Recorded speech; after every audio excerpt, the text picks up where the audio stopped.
Hello, thanks for watching. Before we start, can I please ask a huge favour if you haven't already done so? Can you please hit that subscribe button?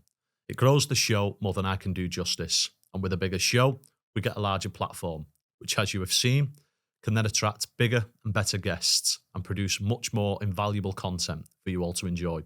It literally takes 2 seconds, is completely free of charge to do, and enhances our profile massively. Thank you and enjoy the show. Welcome back to the Hodge-Cast podcast. Today's episode I'm really excited about, as I've been doing quite a lot of extensive research on not just the guest, but the subjects we're going to speak about. I'd like to introduce Jon Wedger, former Scotland Yard Metropolitan Police Detective. Yeah, that's it. Tell us a little bit about that, John. It's sort of like you're coming into that. Yeah, I mean, I'm a retired detective, and I'll go into the ins and outs how that come about. I ended up with retiring slightly earlier than I should have done, really. And I'll cover that, the reasons for that one. But it was just something I drifted into. I never really liked the police. I had no real aspirations to join the police. My focus, I was obsessed with swimming. Okay. It's really bizarre. All I wanted to do was swim.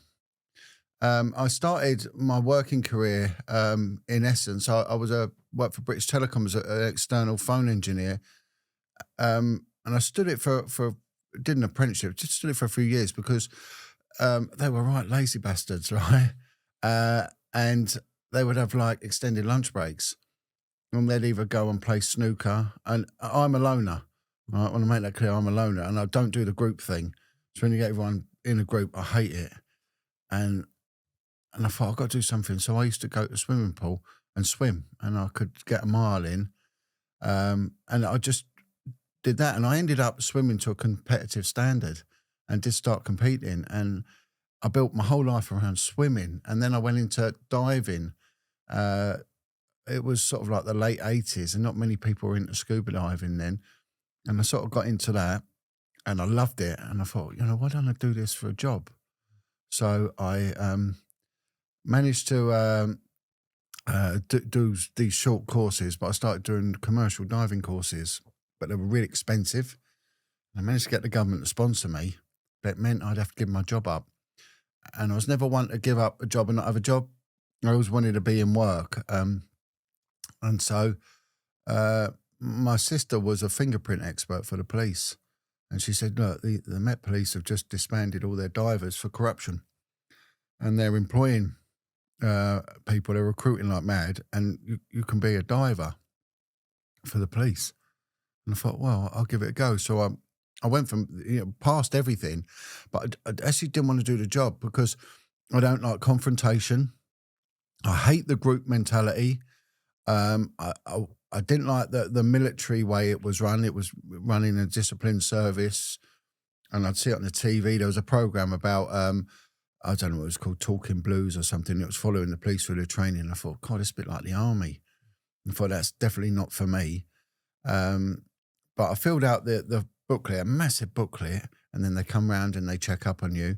And I just ignored it. And then I got offered a date to join. And I also applied for the fire brigade at the same time, and I passed both of them. And I thought, well, that's handy. And the fire brigade I wanted because I could. They didn't do anything. Literally, did nothing really. They're a reactive service. So I'm not denigrating them, but they're a reactive service. And and they did a shift pattern, which allowed me so many days off. I thought I could just swim every day. And then my company offered me redundancy. And the redundancy came through and said, you can take redundancy and leave in April. So I put in for it, right? And brilliant. But the fire brigade wanted me to start in February and the police wanted me to start in April. So if I joined the fire brigade, I wouldn't have got my redundancy. So I joined the police because I could get my redundancy money. That's the only reason I joined it. And I just hated it. I hated the police from the moment I joined it. Really, basically, to the moment I left. I had a wonderful time. It sounds a bit of a paradox. I did have a wonderful time, but it's what I made of it. The actual job and the people. I met some of the bravest, funniest people in my life in the police, and they weren't what you expect brave people to be. They weren't big, they weren't strong, in fact, they were the opposite. Some were skinny little girls and things like that, you know. Lions, really. But on the other side, I've met the most snaky, horrible, two-faced, dirty, corrupt sods I've ever met in my life as well. But so I did that, and then I applied to go onto the river police, and then when I got in the river police, I could then go onto the diving unit because it was part of it. And I did manage to get on the river police, and it's the most sought after job in probably in the policing world. It's an incredibly interesting job, and I got on it, but it was so boring because all I was doing was driving boats up the River Thames all day, and I wanted to go back because prior to that I'd started being a trainee detective, and I just loved being a detective, and I just wanted to go back to being a detective. And luckily, what happened is I got then seconded to the paedophile unit because there was a lot of paedophiles that had gone on to living on canal boats. And I was asked, you know, do you want to look for them? Use your skills that were given them on the marine environment and track down these paedophiles. So I said, well, we got two. The information came into Scotland Yard from the prison service that there was two paedophiles living on canal boats in London. If you can find two more within a month, we'll be happy. And within a month, I found 90. Wow. And it sort of went from there. And that's how I ended up dealing with sex offenders, because that was my main tradecraft, was as a child abuse investigator. And really, that was the focus, really, until I sort of retired. But amongst it, there was serious corruption amongst it as well. Just to give a little bit of context there, John, what year was this? What kind of decade was this? The 90s, early 90s, yeah. Right. Because I'm right in thinking... I mean, certainly when I was doing my research, and correct me if I'm wrong here, that there wasn't that the sort of like the rulings on it, the law, where sort of child abuse wasn't kind of like as certainly it's going stricter now. But I'm just trying to sort of for the listeners. Yeah. 2003 was a change in everything, and between 2003 and 2006, before it was the old Children's Act of 1984 or something, the Children's Act. And that basically covered anything to do with kids, and that superseded ancient Victorian laws. And when you look at the Victorian legislation around child protection, it was really, really clever. And it was gender specific as well. So offences against boys were different to offences against girls. But it was all basically how it graded into a few sections. Anything under the age of 7 was very, very serious. Between 7 and 14 was serious, but not extremely serious, and at 14 afterwards was just classed as major crime. So they had it right, and there was also a lot of morals with the Victorian laws. So children weren't allowed to be around what they call bawdy houses, prostitution, vice dens, things like that. Anything that's morally corrupting, they kept the children away from, and they governed like street prostitution. So I preferred the old legislation. But then the trafficking legislation and that sort of came in circa 2003. 2006, they changed the age of what a child is. It used to be 16. They then changed it to 18. And then they brought in all these new Voyeurism Act and Online Grooming Act and all that. That all came in afterwards, you know. So. Yeah, no, appreciate you going into in depth there. We're going to kind of flip-flop during this interview, I think, John. Obviously, quite a lot of people probably recognise you from the podcasts you've done online. And all the time, whenever we see those podcasts, it all seems to be censored. I know it's for the clicks and everything with regards to the Madeleine McCann case. Yeah. So rather than people kind of waiting an hour or so to get into it, I thought we'll just dive straight into that and then go sort of, like I say, flip-flop. So we've kind of give a little bit of background as to who you are, and we'll divulge into that a bit more as the interview goes on. What's your take on what happened to Madeleine McCann? My opinion, and it's got no legal standing. Okay. The mum did it, the mum did it, the mum did it, the mum did it. Right. You could wake me up in the middle of the night, the mum did it, the mum did it. And that's that. I'll never change that opinion. You know, it's just how it is there. It's a strange case in as much as it affects so many people because they were white middle class, and that makes a huge difference. Running parallel to Madeleine McCann was a Shannon Matthews case. And Shannon Matthew was a little girl that went missing the same time Madeleine went missing. Shannon Matthews was from a working class northern family, and the mother was just an idiot. and the stepdad, I think he got convicted of some sort of child pornography type stuff, and he was a very bizarre, dysfunctional weirdo. But they were what they class as the underclass in society. So, it depends in your demographic. Some people that they go through life living in a middle class ghetto and don't really understand how far society has degraded and been eroded. I work now with a lot of young offenders, and that, and I knew this from the police, but we've got the upper classes, the ruling classes, right? And then you get the middle classes, which are the people with money, really. People think they're upper class, but they're not. It's the middle classes, and we're predominantly white, established professional people. Then you got the working classes, which is us. And then you've got this underclass, the feckless class, and some people never get in contact with these people, but they are there. Illiteracy is running high, dysfunctionality, neglect, abuse, all these things. I mean, let me state that child abuse is the only bit of criminality that knows no boundaries. When people commit crime, they tend to be from the lower and the underclasses, a bit of the working classes, right? And it tends to be crimes of dishonesty and violence. So you'll get shoplifting, burglary, robbery, wife beating, and fighting, drunken brawls and domestic issues and all that sort of rubbish. And then you combine violence with dishonesty and you get robbery and armed robbery.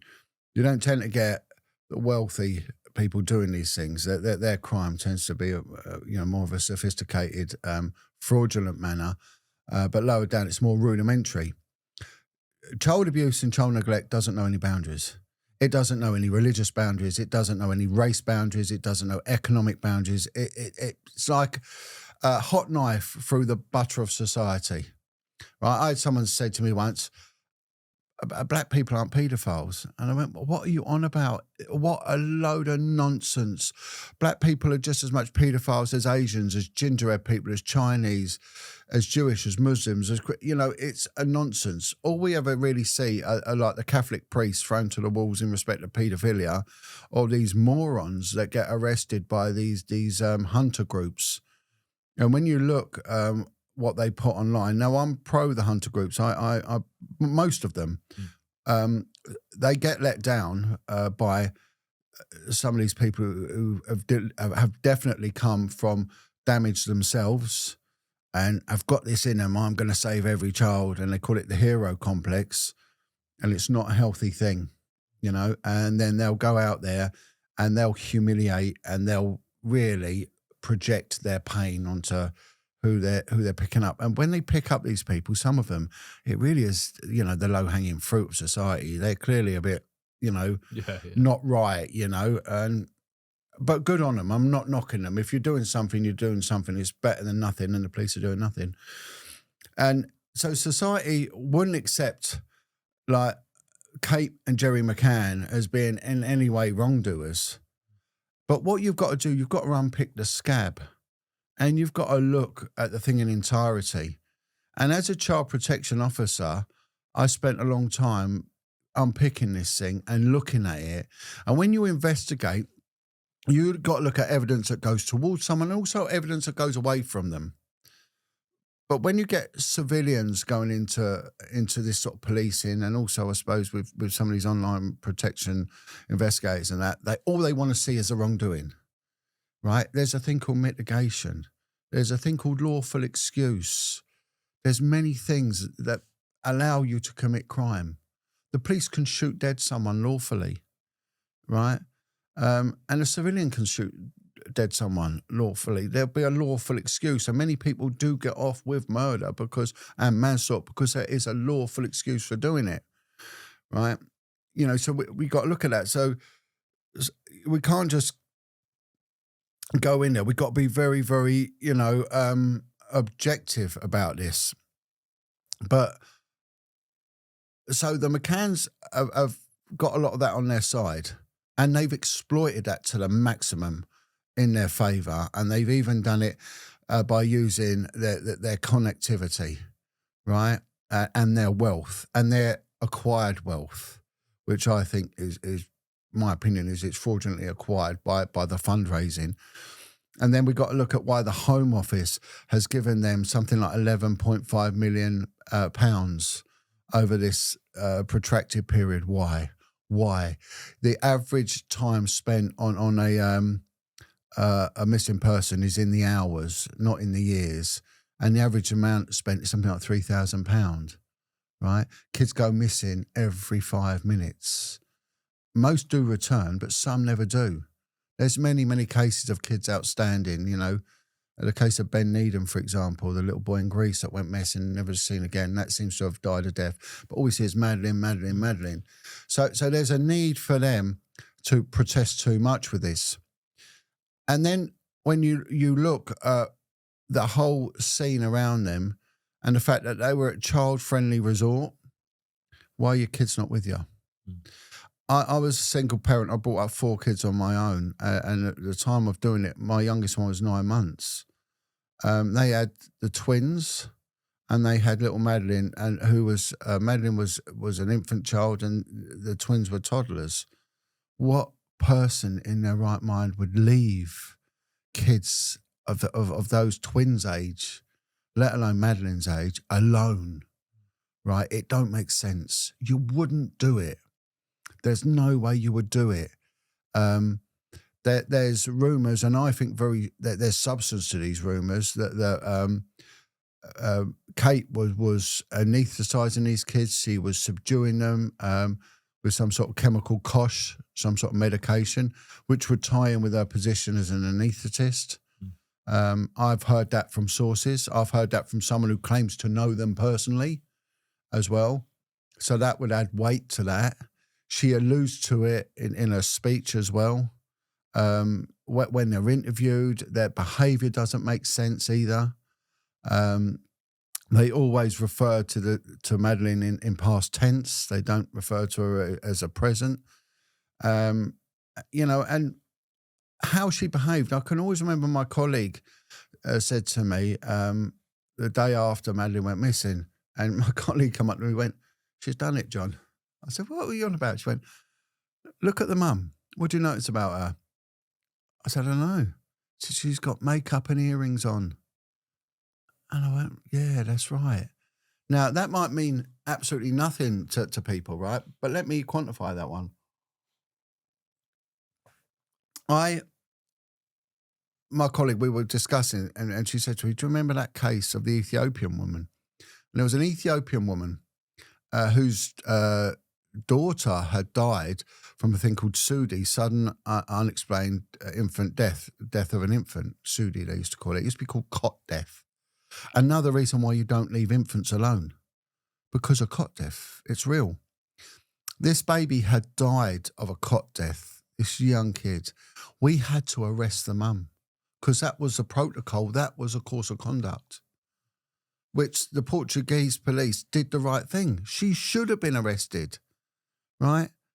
And bear in mind, the British police only have jurisdiction when it comes to family liaison capability. They have no jurisdiction in respect to investigation. And not only that, the legal system is contrary to our legal system. The UK and its colonial brothers and sisters around the world and overseas territories work on common law, which is God's law. Harm, loss and nuisance. The presumption of innocence must prevail until contradicted, right? The fairest judicial process on the planet. You ain't going to beat it. The rest of Europe comes under the old Napoleonic empire, which is the opposite. Everything is illegal and you are guilty. You must prove something is legal and you must prove your innocence. So if a new drug come on the scene, so for example, this drug the Somali boys choose called cats, right? And it causes loads of craziness, right? In the UK, when it came over here, right, it was, it's the opposite with that. It has to be licensed. Drugs have to be found to be wrong, right? So they're allowed. And then the system has to say, no, have to prove it's no good. It's like someone, you have to prove they're no good. In Europe, everything is banned. Everything is unlawful and you're unlawful. You must prove it, which is a very high burden of proof at times, you know. And they will have the adjudication will be by the local magistrate, will be running the inquiries, and they have a lot more power than our magistrates do, you know. So they should never have been out there, full stop. And going back to this Ethiopian woman, we arrested this lady for the death, the suspected murder of a child. I have never seen someone so distraught in my life. This woman had already had the most precious and beautiful thing in her life die, be taken away from her, right? Unfairly taken with no explanation. She was just in pieces. And on top of that, we had to arrest her and take her to a police station and DNA swab her and put her through the interrogation process. She'd done nothing wrong. It was one of the lowest points in my policing career, but that was our process. And I saw how distraught a mother was who'd lost her child. So I can gauge it. I never saw any of that in Cape McCann. None of that in Cape McCann. Absolutely nothing. And then the emphasis was always on her, and he was always next to her. There was no blame game being played, right? So they won't say, well, you checked and, you know, what happened? You was the last time to see him. There must have been something wrong. That none of them tapas, bizarre people I've been told that were swingers, which is a very bizarre thing in myself. I know there's lots of people that do it. I think it's an appalling thing to do. And again, why would you share your wife, a precious thing, with other people? A decent person would not do that, you know? And the same, why would you allow someone else to check on your children? They were taking it on turns to check on each other's children. But it was bizarre. They had this pattern where every 10 to 15 minutes, one person would check on one kid, then another kid would check on it, you know, and it was just sporadic and it was nonsense. They were intelligent people. You would work out one person, say, I'll do this, maybe check round. First of all, you wouldn't leave the kids anyway, but No, of course. If you was subscribing to this ludicrous, selfish system they had, one person would do the whole round robin and then come back and everything seemed to be a deception with them, a distraction. You know, my general belief is that the child was subdued and was medicated. In my mind, I think that there was some severe wrongdoing in respect to Madeleine. Use your own imagination what I mean by that. If Madeleine's body was found, right, because it was an unexplained death of a child, it'll be subject to a post-mortem.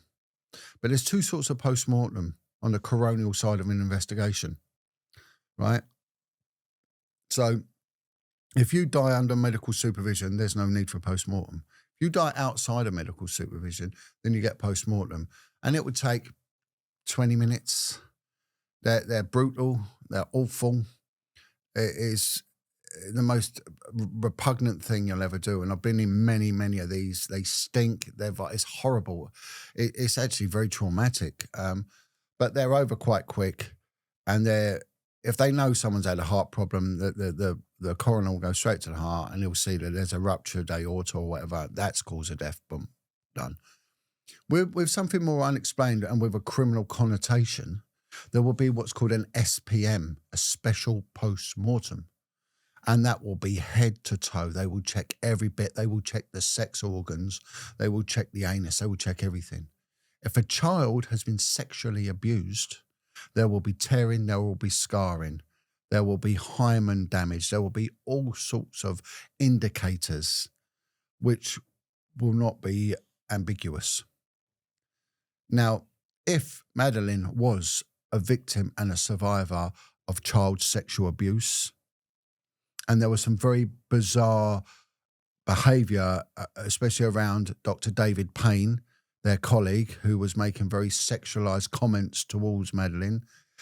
So concerned was there was a lady called Mrs. Gasper, who knew the family.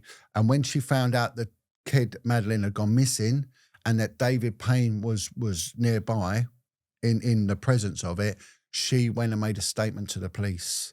And she made a statement, it's called the Gasper Statement, and it actually outlines the concerns that Mrs. Gasper had for the child protection of Madeleine in the presence of Dr. David Payne, right? So there's that added, that, you know, and if that body would have shown damage or something untoward sexually, that would mean the placement of those two little children would be in question straight away. So there would have been a need to do that. I think that when they searched for the body and made out, oh, you know, someone's stolen them, I think it's a ludicrous thing, because the chances of a transient paedophile, child snatcher, coming across what must have been pedo heaven to them, if you was to snatch one, why would you snatch a verbal, active? Apparently Madeleine was a little bit crazy and a little bit hyperactive. Take that girl out of a window, back through a window, dragging out. The logistics of it are almost impossible. Surely you'd take the little baby girl as opposed. I don't know. I'm not of that ilk, but the inference that this climbed through the window, dragged it, climbed through. My opinion is that Madeleine had a residual amount of sedative, tried frantically, woke up, tried frantically to try and find mum and dad, maybe climbed up to look at something, had fallen, and then sustained a life-threatening injury and remained there for a long time, and maybe positional asphyxia had taken place, right? If she'd landed in an awkward position and couldn't get out, and was in some way still comatose from the sedative, and then that would have taken place. And then I think the family went into a panic.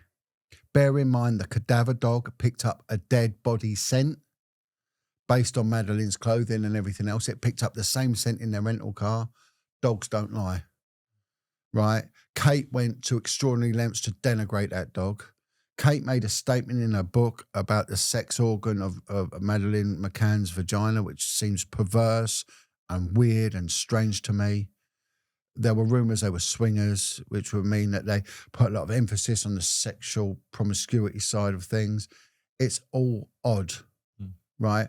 The dog that was used, my good colleague, Mr. Lenny Harper, a senior detective, used the same dog in the kids' home in Haute de la Garenne, and it was accurate. It picked up body parts there. This is a tried and tested cadaver dog that knew a dead body scent, could not be coerced or bribed or anything like that. And then you sort of backlash. I think that the child probably died the day before it happened, and they've well rehearsed their story, and they've probably bleached that apartment top and bottom to try and get rid of any sort of forensic trace, whatever. I think the body was taken out and dumped at sea, because if you put a body in salt water on a rocky coast, it ain't going to be found. You know, a trawler boat won't catch it. Rocky coasts tend to be deep as well. Sports divers might, but, you know, as long as you go a few miles out, you're going to be okay, I would have thought. And then it'll be predated. So you're going to get crabs, lobsters, shrimps, everything. And the to and fro in of the waves and rocks is just going to destroy it. And then cut the body up before you put it in there as well. So I think the chances then of it being caught, as long as it's weighed down, are so small and so minimal that would have given them the confidence to, you know, and as time went on, they'd have got more and more confident, because the body ain't going to turn up. It's going to be bleached by the sea and everything else. So it's gone. And I think they were a day ahead of everyone, and they just aggressively attacked and denigrated anyone who said to the contrary. And the detective, Amaral Concalves from the judicial police, he didn't just allege it once and write a book once. He did it twice. They tried to sue him and couldn't. He won, right? This is not a mug or a fool, right? This is a clever guy. And everything else that went, let's search for Maddie and all that, it's nonsense. It's a nonsense. It's just over the top. And I think they've got friends in government. I've heard rumours that they're connected to Andrew Brown, who's the brother of Gordon Brown. I've heard rumours they know Yvette Cooper, and let's see if Yvette Cooper keeps this going. Now she's Home Secretary. This is what I've heard. It might be nonsense. It might be rubbish what I've heard. You know, and there's even been statement analysis. There's a brilliant guy called Peter Hyatt who was stated to a 99.6 degree that Kate killed, you know, and Jerry were responsible for the death of their child for similar reasons to what I've outlined. But as a detective, if the police were involved, they should have gone out there and arrested Kate and Jerry McCann for child abandonment at the very, very least. Because under British statute law, what is an arrestable offence in the UK, if they commit that overseas, they're still subject to arrest conditions. So they could still be arrested. So if someone commits a rape in Thailand, they can still be arrested in the UK for it, providing, you know, the evidence and the continuity is there. So I think it's a no-brainer. And all these other theories, they're just a distraction, you know. And it just, you know, whenever you deal with child abuse, I don't think people understand how much it affects society. There was a conservative report came out, I think, by the NSPCC, saying that it affects 1 in 4. And a family court judge turned around and went, no, that's nonsense. This will affect 33%, 1 in 3 of society. So it affects a huge amount of society. When a person is abused, there's certain things happen. Now, if we was to take, if I can depict it like this, you've got your intellectual self, right? You've got your physical self there, and you've got your emotional self in the middle. When someone is abused as a child, sexually abused or morally abused or whatever, physically abused, or a combination of all three, which usually is the case, many things happen. But when it comes to intelligence, someone who's been hurt as a child might have a need to show the world who they are. Because they probably may well be put down, you're nothing, you're rubbish, you're a liar, you're a cheat. They need to show the world, right? There's an anger, there's a burning. And you'll find that many will go on to actually intellectually overachieve, right? We see this with CEOs of big conglomerates and corporations when they've got this narcissistic, almost psychopathic will to achieve this Gordon Gekko, you know, this Darwinian, you know, sickness is weakness, and you know, like this SAS tough enough, you know, what is it? Pain is like weakness leaving the body, all that nonsense that, you know, this, and that just tends to show that there's a broken child there that never give up and all that, which okay, it makes you win, but if that's what you want out of life, to be a winner, good luck, carry on, right? So you'll see that intellectually they can do incredibly well. So it's no indicator of being stunted by child abuse. Physically, wow, how many people in elite regiments have come from child abuse? You know, you've only got to watch documentaries about, for example, the SAS did one, and they had 5 SAS troopers, and 3 of them had come from care homes. 3 of them. And one of them said, you'll find the majority of people that put up with this treatment have come from rough backgrounds, right? Boxers, world champion athletes. Many have come from tough backgrounds, have been hurt, you know, seriously hurt. Fatima Whitbread, that the Olympic gold medalist, again, had come from the care homes and had come from abuse. I could go on and on and on listing this. You know, you look at this guy, everyone rants about Andrew Tate, right? The broken youth follow him like some sort of demigod, and he's intellectually he's right up there, right? He's way off the scale with intelligence. Physically, he's top of the game. But I'm telling you something now, emotionally, he's not all there. Now this comes through to the emotional side, right? They might get away with it. So to the outside world, you think, well, they've done incredibly well if that's how you gauge success. But emotionally, they're fucked. They're damaged. They're broken. When you hurt a child, their emotional clock stops at that exact point in their maturity. Me and you can have a conversation as reasonable adults. We will get to points of variance, right? We don't agree, but we will agree to disagree. I will see the merits of your argument and you'll see the merits of mine. Colleagues all the time at work, one will have a right leaning, one will have a left leaning. They don't fight over it, you know. There might be a little bit of jibing or whatever, but they don't fight over it. A workplace, you get a Muslim colleague, you get a Christian colleague. They don't really go onto it. I know in Belfast and sectarian places you do get that, but again, there's a lot of broken people in these areas, right? But when someone is emotionally broken, they cannot reason. So this is where you get wife beaters. They're broken. F you, F this, F that. Rejection issues, abandonment issues. You know, if the father's abused them, the mother had rejected them, the mother's abandoned them, the lioness failed to protect the cubs, and that's how they'll see it. They think God's abandoned them. Where was Jesus when I was being hurt? I get that said to me all the time. As I'm a born-again Christian, I get that thrown at me all the time. Where's your Jesus when I was being abused? Boom, boom, boom, boom, boom. Well, it was evil that did that. Good never did that. Good never hurt us, you know? And so they get all these complex emotional problems. And the younger they was hurt, the more dangerous they are. If you get a perpetrator of domestic violence who was abused around the infant age 5, you've got a very dangerous person. You've got someone who potentially will kill. They'll be very cruel. They'll be very controlling. You know, they'll be mean. They'll be horrible to their partner because they're broken to pieces.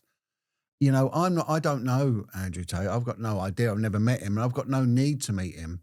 But watching him, his value system is very immature for a grown man. And that's all I'm going to say to denigrate the guy. It's very immature. It's a teenage boy's wet dream. You know, threesomes on a jet eating pizzas with a Bugatti. It's not what a grown man would want, you know, would value. And as a professional interrogator who spent many years interrogating and profiling, we would look, especially when I was interviewing sex offenders and dangerous offenders, we'd need to get into their mind and we would do it through their value system. We'd look what they valued and then we would attack their value system. My job was to make them talk and I would do that by attacking. Couldn't do it intellectually. You'll be a fool to try and outwit a paedophile. A fool. Very clever. And one of the golden rules of interviewing a paedophile is never tell them too much about yourself because they can profile you and then they can attack your brokenness because you will leak it with everything you do and everything you say. You know, I will watch what car they turn up in. I will watch how they smoke, how they stand, how this, any trait to show a weakness, over smoking, too much caffeine, too much this, there'll be something that will leak, and then I can attack that. And they'll be doing exactly the same. You know, people have it at work. They always have the pictures of their children and all that. Well, if you love your children, go home to them. Don't spend your time at work. Don't project your guilt at not being home by recreating your family life at your desk because that shouldn't be there. Your life should be at home and not there. And that's why people do this, you know, because they should be at home. They should be, and they know it. Things like that. And you do the same with these broken children. You work out their value system. Usually it's to do with the mother. Go on about the mother and you watch how many of them start to go to pieces, you know? And someone who has been abused, especially a woman, if a woman's been sexually abused, she will have a propensity to failing to protect. That's why care orders go in before children are born, because they know when the mother gives birth, she'll fail to protect. The likelihood of a child being abused in the home goes up 30 times. Not once, not twice, 30 times 30 in the presence of a step parent, right? 80% of all abuse is in the home, not out there with the grooming gangs and all that. How do the grooming gangs get hold of a child? What is a young child doing walking the streets late at night? They know who to pick on. They do the same. They work out that these victims are emotionally, they are devoid of love and compassion. So they get in there. They tell them how lovely they are. Let me do your hair for you. Let me buy you something. Let me do this. They become the parent they never had. But it's a trap. It's a lie. So this is what you look for, the leakage all the time. So, if you know, that's just a bigger overview. But I watch the McCanns and I watch for the leakage. The one thing that really strikes me when these, and I think they're wretches, these people, that's my opinion. I think they're horrible people, and I hope I never have any dealings with them. But when you watch them, he seems very happy with how life's gone for him, and he hasn't seemed to have aged one bit. She is harrowed. She is harrowed. But you can't split the two. And I'm telling you now, if you was to split them two and you got rid of him, you'll break her. She will break. And I think she has many a broken moment, that woman. Him, no. There's something controlling and horrible about him. Well, both of them, I think they're horrible. I did have an insider that was working on the case, and she said the mum's got eyes like a shark. She said to me straight away, when it happened, she said the same. She said, the mum drugged the kid. That was an insider told me, you know. But again, I wasn't there, I don't know. And but I think the investigating officer, he knew. So that's my take on that. Look no further. Don't go searching in Morocco. Don't go looking in New Zealand. Don't go anywhere. What also you've got to look at is that it's been ongoing for, 12 years. I don't know how many years this has been going on for, a ridiculous amount of time. Each time that there is a sighting, they have to check it out. They've been given 11 million quid. Those coppers on that have had a jolly all around the world. That would have been a number to get on that. If you intend to do sod all and travel the world, get on Operation Grange and look for Madeleine McCann, because they know Operation Grange, that she's dead. They know. At the top, they know. But they follow up these inquiries, spunking and wasting 11.7 million or whatever of our public money going on. And every time a detective goes abroad, back then it's changed now. They used to fly business class because it was a business. You're at work. So if you get a call to go to Australia because Madeleine's there, you'll go business class and you'll be getting $100 to $200 a day, impress money, expenses money, not your money, which will be on an Amex card or it'll be on cash. Plus you'll be put up in a nice hotel. Who wouldn't want to go on that? And the taxpayer's paying for it. And you ain't going to find her anyway because you're already dead and they know it. It's a big lie. You know, and there's clever people on this. They're not mugs. They're not idiots. They know the coup. They know the score. You know, and whenever something goes missing, you always get these people. Well, I've just seen them. These armchair detectives. And whenever you deal with child abuse, you get damaged people contact you. Damaged. You get the psychic detectives. You get this. You get that. They contact me all the time. You know, but yeah, there you have it. So that's it in a nutshell with that one. Yeah, I mean, that's obviously the way you've dissected that sounds incredibly plausible. I mean, the thing I suppose you've expanded on a little bit with the potential connections they had. Why was this such a big high profile in terms of child kidnapping? It's easily the biggest, I think, of certainly of our lifetimes that I know of in recent memory. Why was it so widespread media news? Well, they made it big. They made it big, and they put so many variables in the mix. They turned it into this almighty huge game of Cluedo, you know, that we'll never know. Well, we do know. And of course, because look at them, you know, pretty couple, professional, they'll never do this. It's the ultimate con. You know, it was a bit like the kids' homes that cropped up post-war and Elm Guest House, and where celebrities were going in there and were raping children. You know, the list came out there. Politicians, oh no, that's not possible. Ted Heath, you know, our Prime Minister in 1973, took us into Europe, you know, 33 allegations of child rape and links to child murder and Satanism. You know, oh, it couldn't possibly be him. How can he was a Prime Minister? You know, look at Mountbatten. You know, one of our ruling elite, you know, in our monarchy. The CIA put out a file and it's just been released and they called him a paedophile. And not only that, they've turned around to him and to the British government and said, this man, his sexual proclivities are so perverse and so rife that, and this is a damaged man, that he should never, ever be put in a position of decision making. The British Navy made him Admiral of the Fleet. Oh no, he's a quirky member of a family. That couldn't happen. And people have this cognitive dissonance when it chooses them. They think they're living in a soap opera. They align themselves with the character and not the person. And I'm going to tell you now, I'm not going to name the fella, but there's, and I've been going on for quite a few years about this guy. There's a well-known TV comedian. Everyone loves this guy, you know, and I'm telling you what, it will come out about him and it's going to send shock. People won't accept it. They won't accept it, you know. But we are seeing it coming out. Jimmy Saville was a saint. He built hospitals. Yeah, he was a bit quirky. Oh, he liked the ladies.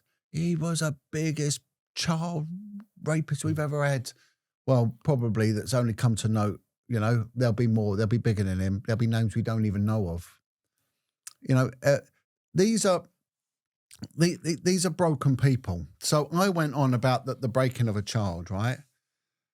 Now, if we get someone from the ruling elite, I'm going to mention a guy called Nicholas Fairbairn, and most people go, who's that? Right? Well, Nicholas Fairbairn, for those in the know, he was the advocate depute for Scotland, which means he was head of the legal system for Scotland. We have the CPS down here. Up there, they have the Procurator Fiscal, right? Same thing. He was in charge of that. He was a QC, a Queen's Counsel, barrister. He was a top, seen as a quirky, eccentric Scotsman. He was a child rapist. He was prolific. He was picked out by 15 out of 20 young girls in a kids' home called Fornethi, young girls where he was sexually abusing them. He was in with a guy called Bob Henderson, another high-profile QC, and between the two of them, the amount of damage they did to young children was totally off the scale. Nicholas Fairbairn was from a Scottish elite family. His mother rejected him. So we got this rejection and abandonment, which I went on about already, right? He was sent to Loretto. It was a very posh public school, as they call it over there, very posh, fee-paying boarding school. He was subject to abuse there. The school he went to was subject to a government investigation where there was cases of young boys being put in a pit, urinated on, electrocuted, caned, whipped and buggered, right? When there's a brilliant book called The Poisoned Bowl, and it looks at these elite fee-paying schools, and they found out that they were based on an algorithm akin to Greco-Roman gladiatorial schools, where one of the ways of breaking someone's will and their resolve is to sodomize them. It's an ancient tool, and it's used still now, and it's also used in witchcraft and Satanism as a way of mind control and acquiescence. So it's got a spiritual meaning to it as well as a physical one. It humiliates people. We've seen this in third world prisons, especially in the Arab states. A way of really breaking someone is to anally rape them. It demasculates a man and it causes silence, right? But it destroys them at the same time.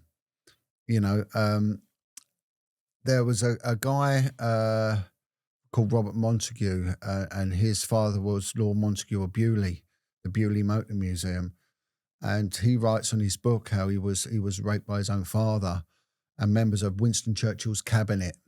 He went on to go to Eton, the school that's produced more prime ministers than any other school, right? The elite of the elite. Eton is a precursor to Cambridge and Oxford. And he said that they run a fagging system where the older boys have got governance for discipline for the younger ones, where they were just beating them. He called it a rent boy racket. The fagging system is a rent boy racket. He was even sexually abused by the dons, you know, the learned tutors of this place. And that was his life: whippings, beatings and sodomy. Well, what's that going to do to someone's mind? Like we've discussed it, they're broken. So they don't have to be the Shannon Matthews council estate fecklessness, we get it in our elite and our ruling classes. And this will give a proclivity, a penchant for perversion. And these people then may well be in the same bracket as the McCanns. And that's how they know each other, through this. So there's, and also there's a blackmail value to it. And we've seen that with the Elm Guest House and things like that, when we did have members of parliament that were involved in it, you know. And we had the head of our intelligence services, is it Peter? Name will come to me in a minute. He was head of MI6, convicted for child abuse matters. We had 5 PAs, political advisors, to 5 consecutive prime ministers that all had convictions or were accused of child abuse matters. You know, we had home secretaries that were accused of it. Leon Britton was accused of it. Ted Heath, the prime minister, was accused of it. And they've all come from these elite backgrounds. So we see it leaching out everywhere. And it has huge blackmail value. So we can't walk away from that. If I'm dealing with ex-offenders and I'm dealing with street crime, right, which I do, they'll all come from the same demographic. They will. The young kids from the estates, you know, predominantly ethnic kids or kids of migrant families. And that's what we'll deal with, because that's what you deal with. And that's how it is in the inner city, whether people politically like it or not, how it is, right? Don't read any more into it than that.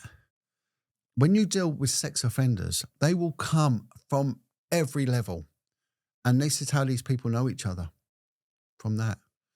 And it's really interesting. It's so unique when you're dealing with sex offenders, and you have to be on the ball all the time, sharp, and be very high.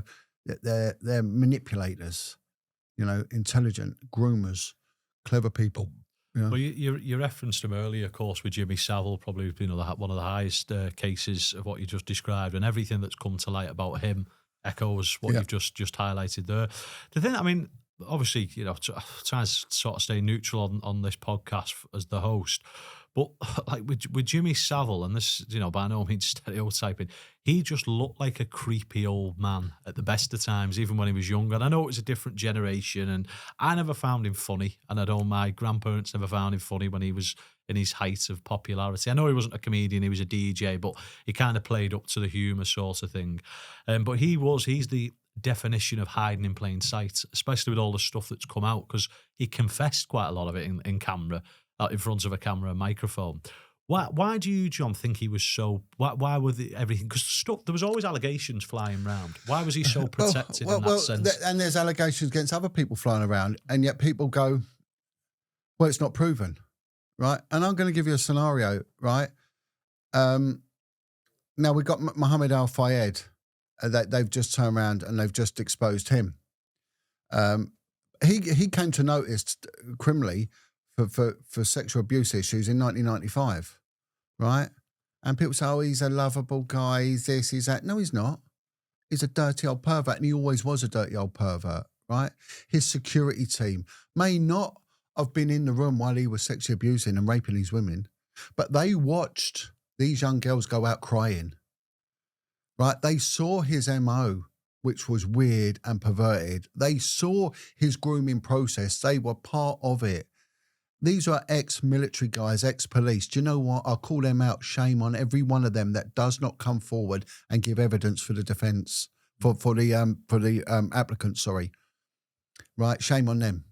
You're no tough guy, whether you're in the SAS, the Royal Marines, or the police special branch or whatever. There ain't nothing tough in turning your back when young girls are being abused, right? We all have a part to play in this. I bit the bullet and I suffered dearly, but I'm glad I did it, right? Yes, I was frightened. Yes, I was scared. And I nearly lost everything, but I did it because that was my job to do it. I've seen a lot of corruption in my career, right? And I don't care. I never cared if a drug dealer got his money stolen. I didn't care. Drug dealers don't pay tax and they don't work hard. I don't care for them. I don't like them. And if their money gets nicked, good. That's the baseline of it. If someone wants to punch their chest out to the police and they get a smack, good. I don't care. Don't do it. Don't do it. You want to play that game of cat and mouse and you lose, don't go belly aching, right? But for me, I can ignore that sort of stuff. I'm not saying I did, and I'm not saying I didn't, right? But I'm no fool, and I know your listeners aren't any fools to this, so they can draw an inference between what I'm saying here. But I would not allow the cover-up of child abuse things. That was a bridge I wasn't going to cross, but many did, and it was convenient for them to do that. We see it time and time again with actors and actresses all the time now. There's people I watch on the telly. I know what they are. There's certain films I won't watch. I won't watch them. I won't watch the Mission Impossible films. I won't watch these people, right? I don't idolize these. They're dirty, and I know they're dirty, right? So we can all go back in the comfort of what's happened and say, well, I never liked Jimmy Saville, but millions did. Millions sat down, watched him, found him funny. Good old Jimmy, still running at 70, still this. Millions did, right? Some people have no discernment. They don't know the dark side of life, right? But there's others that do, and they can smell a wrong un, and a survivor will smell a wrong un from a mile off, from an actual mile off.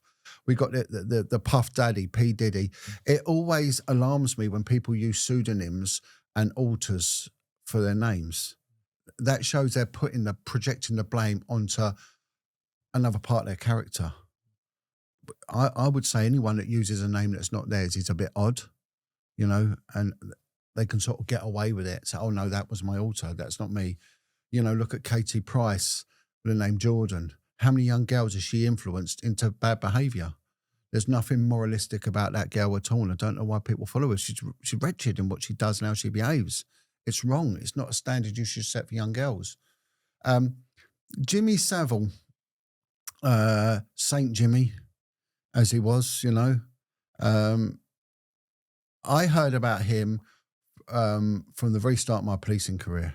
And I knew this man was a paedophile. And the police knew it as well. They knew it very, very early on. And he did nothing. Now, why did they do nothing? Well, maybe they weren't allowed to do anything. I think the man, my opinion is that, let me explain how policing works.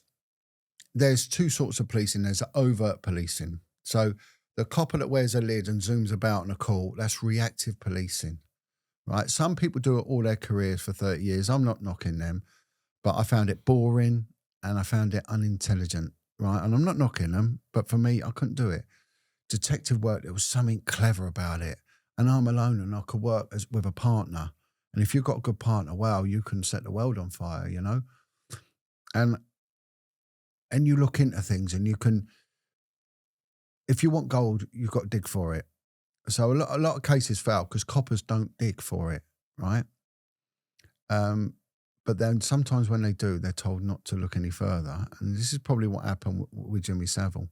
But the other side of policing that no one really knows about is a covert side, which is informants, right? I don't like watching these podcasts with ex-criminals going, I did this, I did. I don't know these people. I know some of them. But what I would tell you now, and they'll say, we weren't a grass. Well, hang on a second, right? Informants' grasses come from the criminal classes. People like us in here, we're no good as informants. We don't know anything. We go to work. We're decent people. And whatever we know, we'll willingly tell a copper or tell Crime Stoppers, look, this is happening. I think you need, because that's what decent citizens do. Right? But it's not really of much use because we can't give them any more than what we see. Criminals are selfish people. They live selfish lives, right? I want it now. It's instant, instant, instant. Now, there is a deeper meaning with some of them because many may have come from abused backgrounds, and my heart goes out to them on a victim front. But on a criminal front, no, I've got no sympathy there, Right? And when they get caught, they grass. That's what happens. And that was my job for many years. I was an informant recruiter. And I would go into the prisons when someone's given a heavy sentence involving organised crime, and I would recruit them. I did it for many police forces. I did it on the upper tier with the Met Police, and I even did it with the National Crime Squad and international stuff. I would recruit people. you know. And one of my biggest ones was I infiltrated the Turkish mafia, and it nearly got me killed, right? But I recruited a guy from there and worked for many years, many years, um, and they'd given me all sorts of information. And as a result, they're sort of, I wouldn't say they're protected, but years ago they would have been. They would have been protected, you know. And part of the criteria back then, right, says that you've got to find out the reasons for doing it. Shorter sentence. Every now and then someone goes to God, and they just want to be clean, you know, God bless them. But use it for selfish means. They don't want to be deported. They want money. And one of them, they want to take out the competition. I think Jimmy Saville was no use to the police. He was higher than that.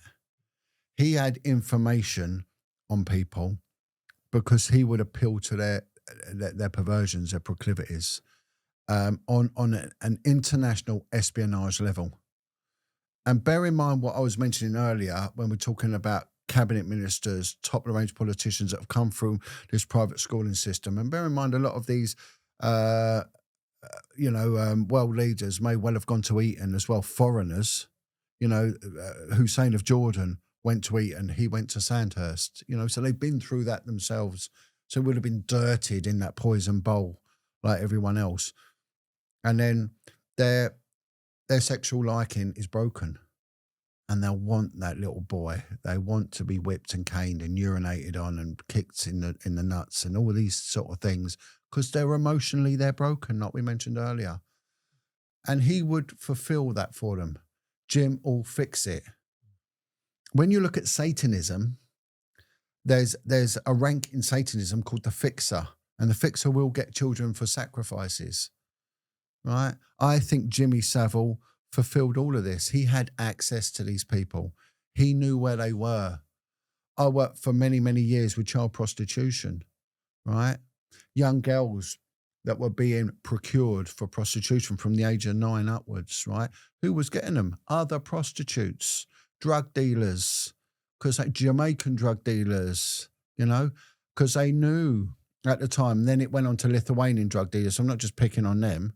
But when we get this thing about young, trendy Jamaican guys, then it went on to Albanian guys and Kosovan guys in their 20s and all that, the paedophiles, because they were picking on these young girls because they knew their parents were drug addicts and these kids were left alone and they could get them girls and groom them into paedophilia, into perversion from that street, trendy gang scene.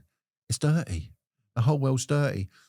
And he knew where to get hold of these kids. And he would get these kids and he would take them to these parties. I heard of two gangsters. They might or might not have been twin brothers. I don't know. But quite high profile guys. And they would supply young boys to parties. And I think this was going back to the 60s. They would have a price for the kid if it was returned. So they would rent these little boys out to parties. But if the kid weren't returned, the price doubled. So they would get killed in the partying, you know? And I think that's what Saville did. That was his job. And that's why he was protected. And I think he had information and he was used by intelligence services, our intelligence service, to glean information on foreign dignitaries. In the payoff was he's allowed to do it because he's an asset. So he could tell you what maybe the president of Japan's doing or the prime minister of Switzerland or whatever. When they come, they have a little party, drink, and I'll get you something. But it'll be recorded. We're seeing this with this Puff Daddy. Again, when you look at him, when you break him down, what a effed up individual, you know, a twisted man. And his behaviour when it comes to domestic violence, very controlling. Again, not a good looking guy. And like you said about Saville, not a good looking guy. Yet Saville probably have had more women than maybe one of the best looking guys going. Right? And look at that Puff Daddy as well. Reckons he lost his virginity consensually at the age of 12. Maybe gone through loads of women, maybe men. I don't know. I would have thought so as well. But he's ugly, you know, and that would be an insecurity in him and a need to say, I'm the best, I'm this, I'm that, you know. he would have to try that little bit harder and everything else. Low ego, low this, and then surround himself. But the fact that when he got his girlfriend, who was 3 decades his junior, man, that's 55 years old, what's he doing with a girl in the 20s? It's wrong. No matter, it might be legal, but it's wrong, you know? And he's lost it and started kicking the daylights out of her. Well, what happened there was he switched out of his control mechanism. So for instance, I interviewed a woman involved in a very, very high profile murder. There was a murder many years ago of a young boy called Baby P. And I was part of the investigation process on that. And I interviewed the mother, and very controlling, very manipulative, intelligent to a degree. But there was a bullying element to her. You could see that underlying bullying. And my job was to get her to talk. Now, if you go in adversarial, then what you can do is have an early conflict and it's broken. So you don't. These people must always try and stand over you. They always try and have this superiority. My MO was to act thick. It's a wise man that ploughs a furrowed field. It's a wise man who acts a fool, you know? And I would, because I didn't have any pride in respect to that, I would always be scruffy. I would make out I was unkempt. I was unorganised and thick. And that's how I would go. And other detectives used to love wearing the suit and making out they were pseudo-intellectuals. I went, well, why do that? Because it was a pride issue. We need to show them the way it is. No, get rid of that. Get rid of that, right? I would stand under them. No, it's no issue for me if they think they're clever and me good on them. Clever people will suss you, you know? Clever people know. Thickos love it, right? And this is what thought she was manipulating me. That was brilliant. Stitch yourself up. I went along with it. For a good hour into the interview, I let her tell me what a brilliant mum she was and what this and what that. And I got her to take ownership of everything she said. You know, every injury to kid, she explained it in this innocent manner. And I made her take ownership of it. But that at the end of it, it was time to break that friendship. I was now going to attack her, you know. And it's a bit like you see it in boxing matches where they keep their powder dry and they let their opponent wear themselves out and then they go straight in there and there's no way they can come back, you know. Once the adrenaline is spent and it's worn out, they've had their burst, the clever one will then bang, bang, bang, bang, bang, go straight in there. And you see that a lot with Tyson Fury does that. Lets them wear themselves out and then he goes straight in. Very clever fighter, very technical fighter. And the moment I contradict this woman, because she is a narcissist, you know, borderline psychopath, she's not going to like it. And the moment I did that, that unleashed the inner animal. And it went from being this professional, well put together, you know, pseudo sort of compassionate woman. The next thing, she spits in my face, calls me a see you next Tuesday. Wow, off it goes. When I keep going, I keep attacking. And it gets worse and worse and it gets violent. Good, keep going. And I said to her, that's the monster your child sees. And this is, there's a very interesting exercise they do with sex offenders. And they'll get a chair and they'll put one pedo in this chair. And the other one's job is to talk that one out of it. And they'll use all it's really interesting. They film it. It's really interesting to watch. And they'll say, oh, come on, do you want to stand up a minute? And look, I'll show you this. And, oh, do you mind? My legs are hurting. And they go through everything. And of course, when the person isn't acquiescing, which is what a victim, it's frightened, you know, would you like come to my room? And they're frightened. No.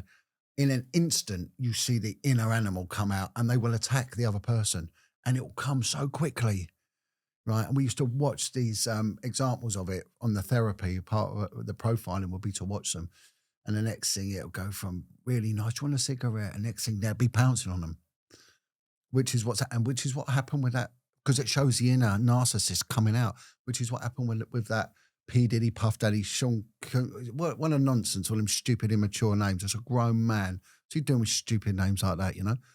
And then you see this inner animal coming out. And that's when the guard just dropped.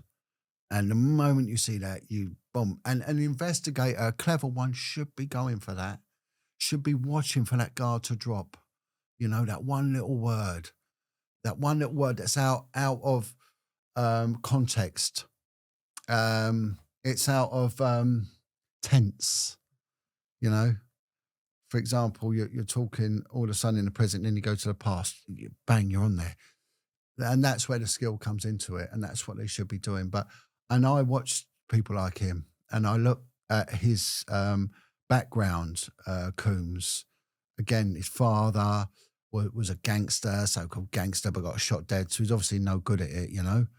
All that street life rubbish from Harlem, losing his virginity at 12. He's got this obsession with his mother. It's consistent obsession with his mother. He mentions her all the time. Very similar Saville. to Jimmy. Yeah, exactly. Very Saville. Yeah. And this is what you got to do: draw these parallels and say. But they are all telling you what they do. He was sat on the Graham Norton show with that I think she's rubbish. That Sarah Milligan comedian. I've met her once.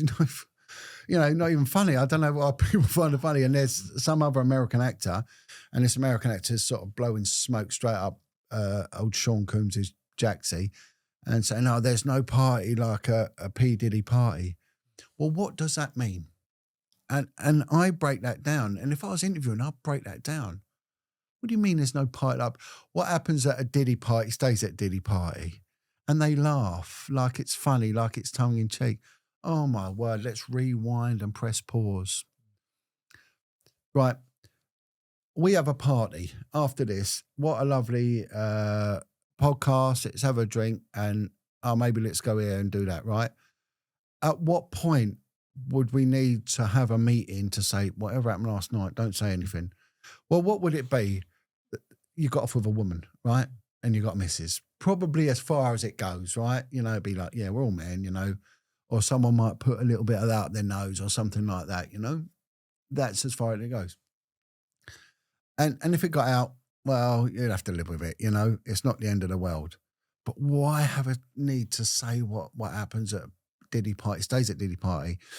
So when it comes to blackmail, years ago, espionage, you could blackmail someone. You could blackmail a politician, for example, post-war era, if they had an affair, because marriage was sacred.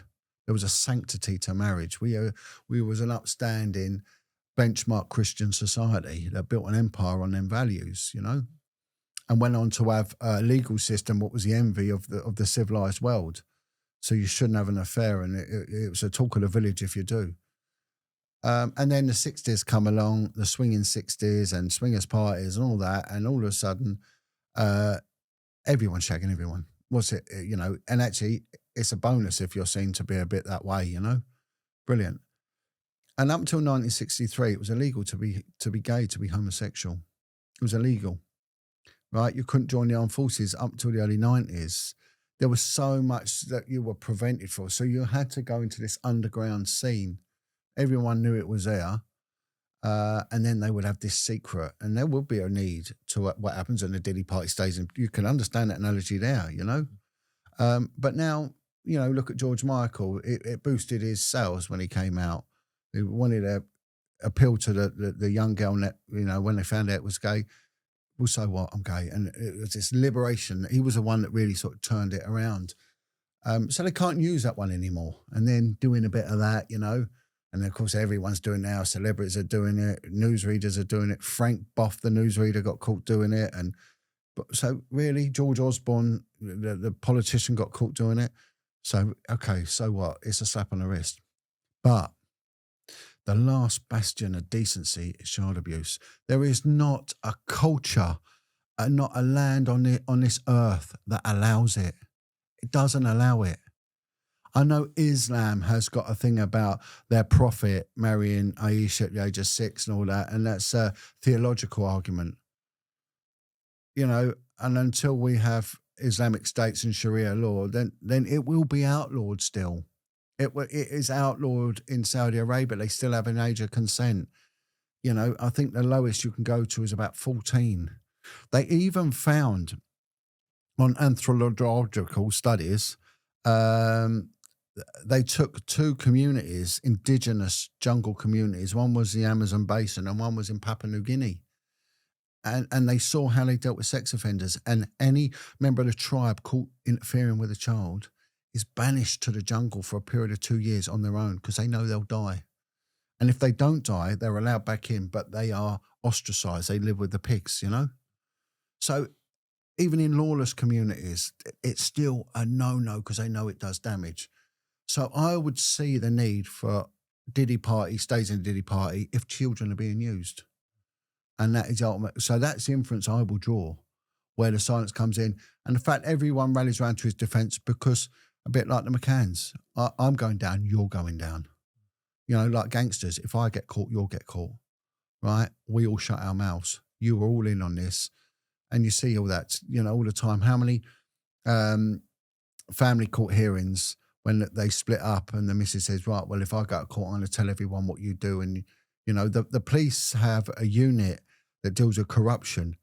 And my mate was in it. I said, you know, what's it like? You know, they'll see the snides going on there. He said, John, the majority of it is women who have found out their husband, who's a cop, has been having an affair, grass him up for sniffing coke. You know, straight away. Well, you know, if I'm going to lose you, you're going to lose your job.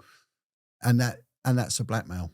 That's how the blackmail works. So it works on a microcosm, it'll work on a macrocosm. So I think with Saville,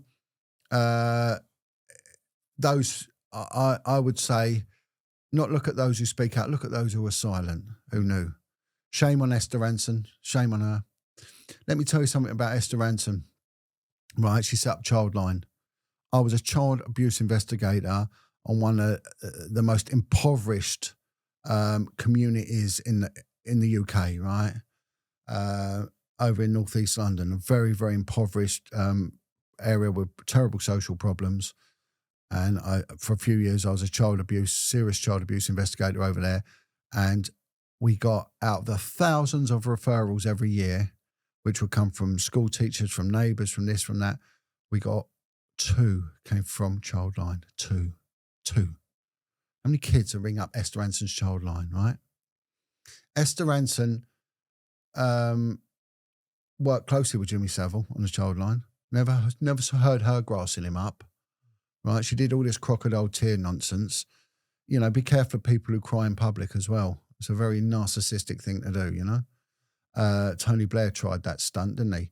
But at the same time, Esther Ranson was having an affair with a guy, Nicholas Fairburn, who I mentioned at the beginning. The QC barrister paedophile was having a long-standing affair with Esther Ranson while she was setting up Childline. Come on now, you know? Let's look at this in its entirety. Let's put aside their celebrity status and look at this as a commonsensical investigation. You'd be dragging her in. I would. And I would be questioning Childline. What's that? What's this all for? What's this about? When I was doing my investigation, which got shut down into kids from the care system being pimped out from the age of 9 to 14, I had a meeting with, there's 2 major kids charities. I mentioned this main one in a civil case against the police, so it's public record, but I'm not going to do it here. I don't want to bring no grief on you, right? They shut me down, or attempted to shut me down in speaking out, because they knew about it and did nothing. I would say to your viewers, be careful of these kids' charities and who you give money to. And I personally, if I'm asked, I wouldn't give a penny to either of the 2 leading ones, right? There was a guy that was mentioned in the independent investigation into child sexual abuse, the government-backed inquiry, which terminated 2 years ago, which went on for 8 years, in which I gave evidence as one of the main participants on it. Right, this guy was alleged responsible, for the trafficking of 40,000 children and selling them into poverty, domestic servitude, and sexual slavery. His name was Dr. Bernardo. Dr. Bernardo. And how many people see this? Dr. Bernardo's kids, and Bernardo's this, Bernardo. Dr. Bernardo was trafficking kids on a scale that's yet to be bettered and selling them under the nose of the government into sexual slavery, poverty, and domestic servitude, into what they call the New World. So when they were developing Canada, New Zealand, and Australia. If anyone wants to verify anything, watch a phenomenal documentary, stroke drama, stroke film called Sunshine and Oranges. And it's based on these children that were trafficked from these kids' homes to Australia. They call them the Bindon Boys, and they went to these religious institutions.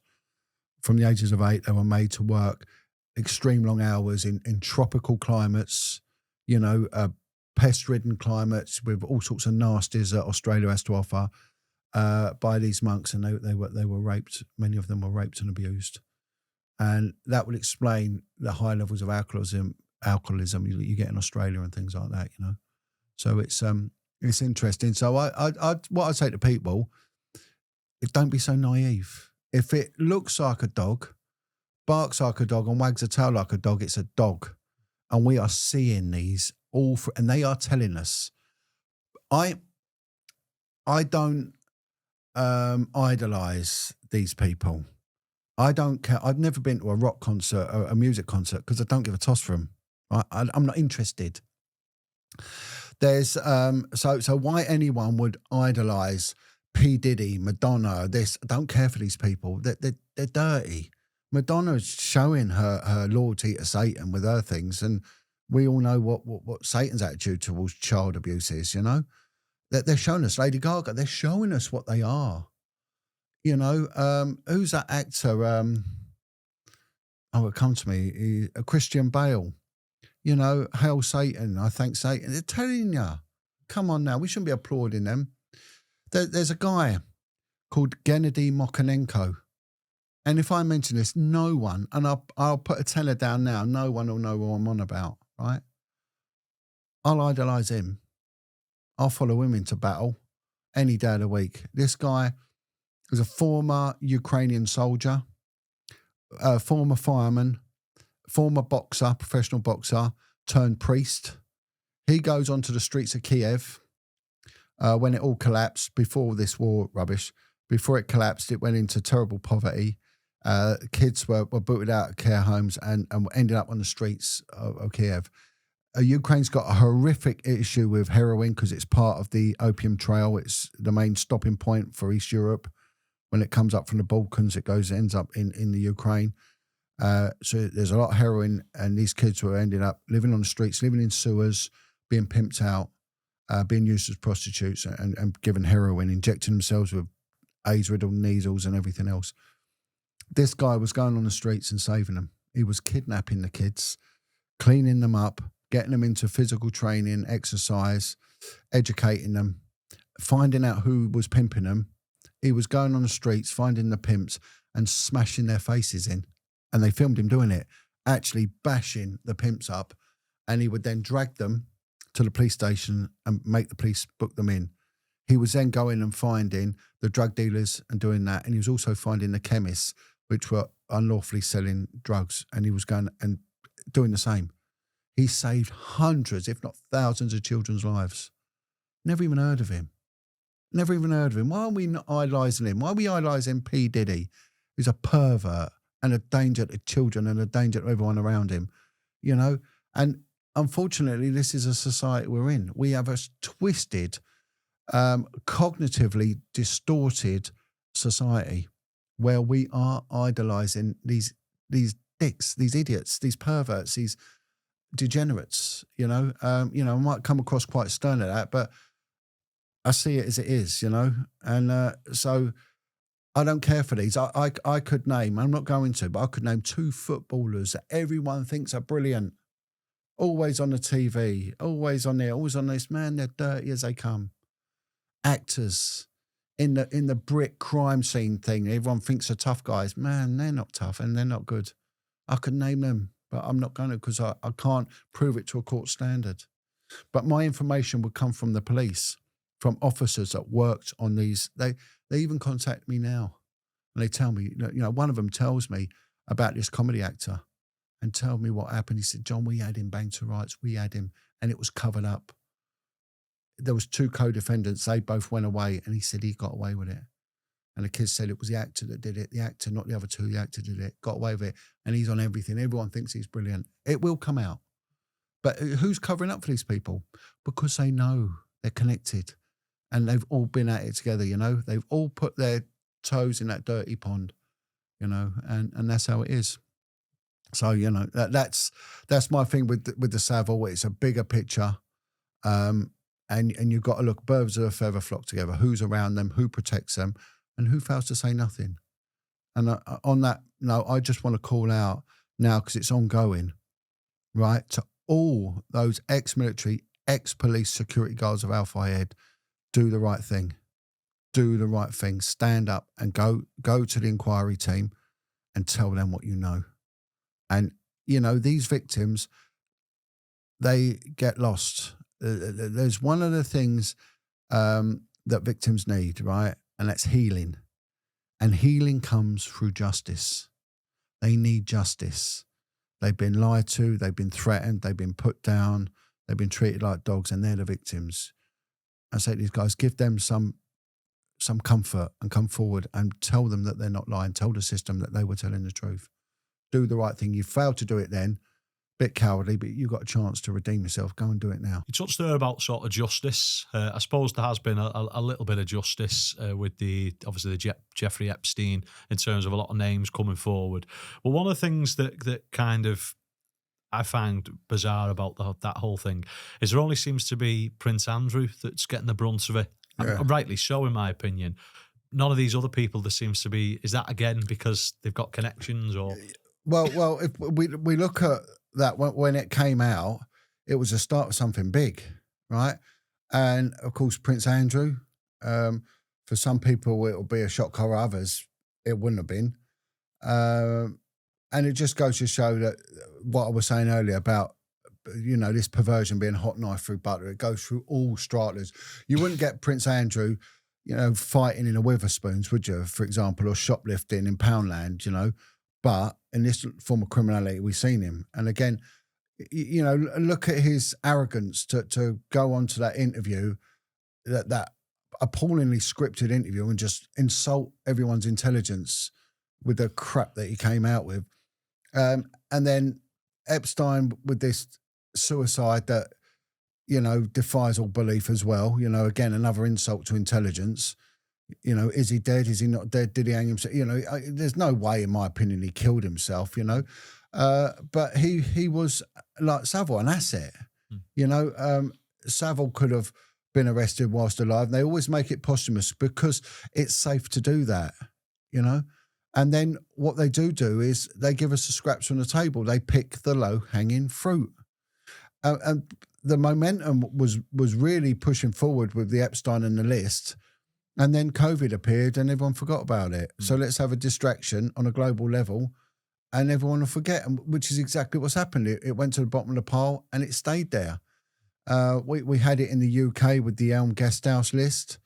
Again, people named on there, which were named and Special Branch knew about them. You know, there was a pro-paedophile group that went under the acronym of PI, Paedophile Information Exchange, and it was annexed to the Labour Party, and it was promoted by three Labour politicians, which all went on to become right honourables, which means they're members of the Privy Council, and that's Margaret Hodge, Patricia Hewitt, and Harriet Harman. One of them went on to become Minister for Children and Child Protection Issues under Tony Blair's bizarre government. And they were all promoting this pro-paedophile group, which wanted the age of consent between a man and a boy to be reduced to 8 years old. Harriet Harman herself was pushing for consent with a consensual age for a girl to be lowered to 14.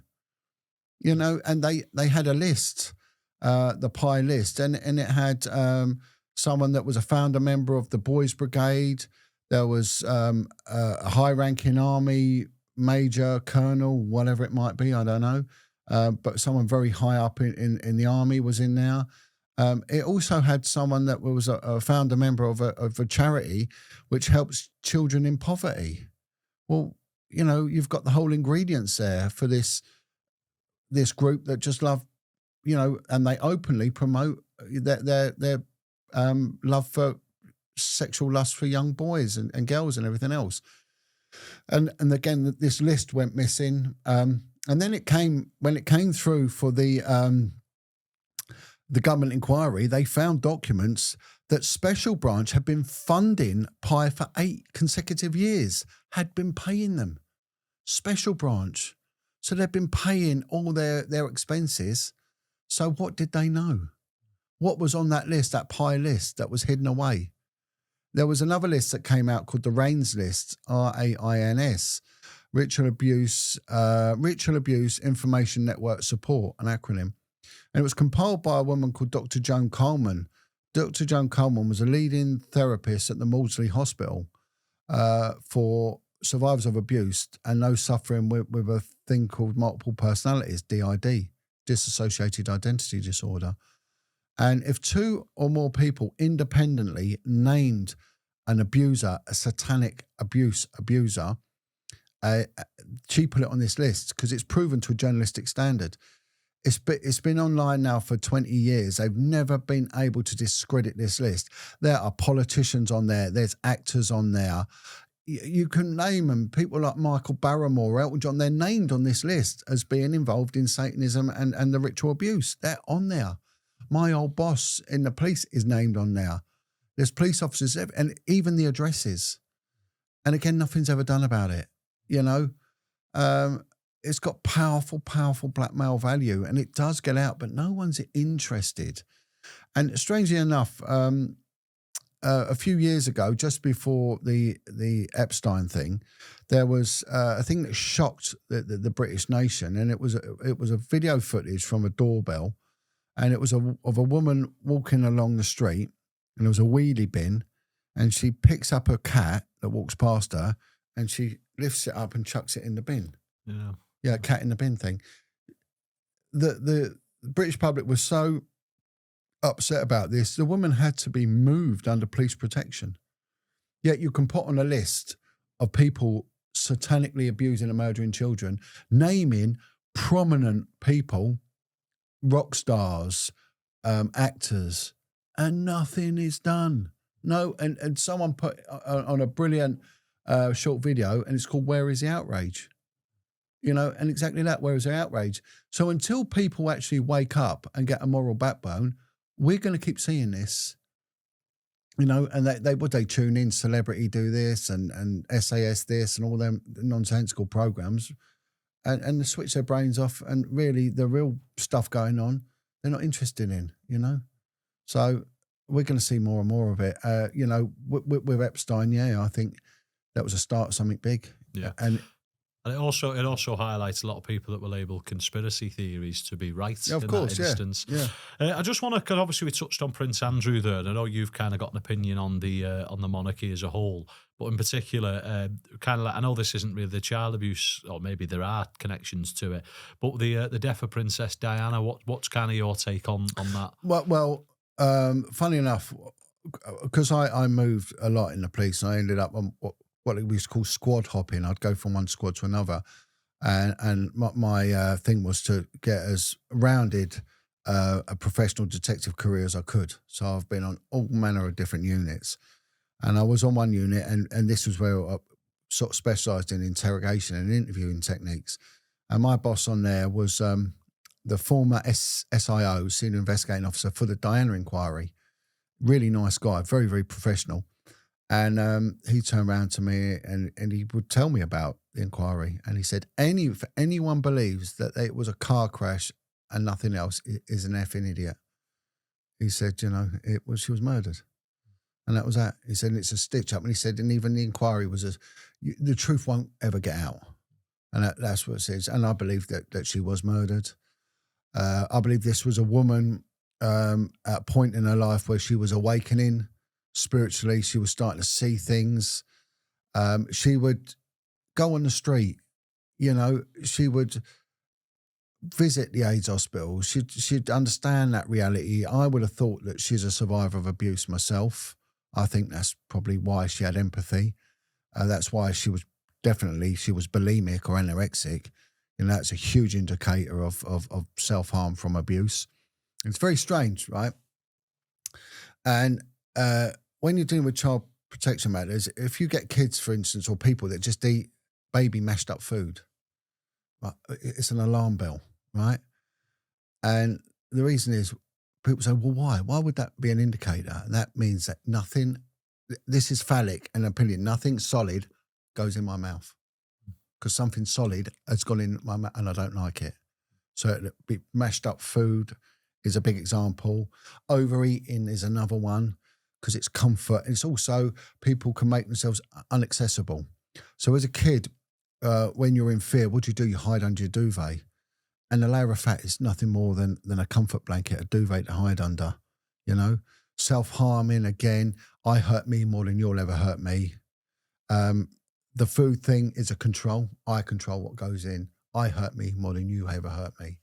So they're all indicators of child abuse. So I would say that Diana is a survivor. I think she was probably abused as a kid. And she had a heart.